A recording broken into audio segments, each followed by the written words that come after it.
حضرت عبدالله بن مبارک رحمت الله علیه نه چا پوښتنه وکړه وای حضرت معاویه رضی الله تعالی عنہ دا افضل او که حضرت عمر بن عبدالعزیز رحمت الله علیه افضل.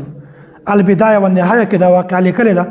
نو حضرت عبدالله بن مبارک رحمت الله علیه ورته فرمایل چې کله حضرت معاویه رضی الله تعالی عنہ د نبی علیه الصلوۃ والسلام سره دا جهاد ته روان شو، په یو وخت کې د حضرت معاویه رضی الله تعالی عنہ د اس د پخو ګرد خاورې حضرت عمر بن عبدالعزیز رحمت الله علیه د یغو خاور مقابله هم نشي کولای.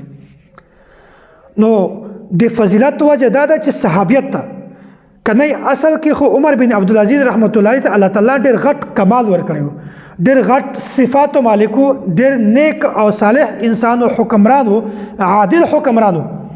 د خلافت راشده یو نمونه وا، خو حضرت معاویه رضی الله تعالی عنہ دا صحابي و.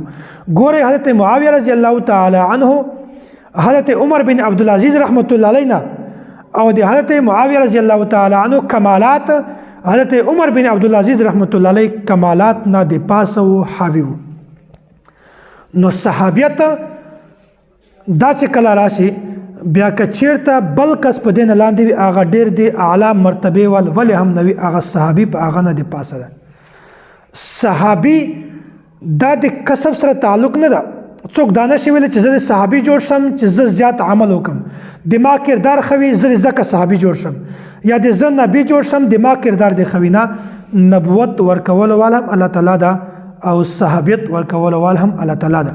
اول درجه د پیغمبر ده، دومه درجه د صحابي ده. نو حضرت عبدالله بن مبارک رحمت الله علیه ورته فرمایل چې ګوري حضرت امیر معاویه رضی الله تعالی عنہ دا صحابي و.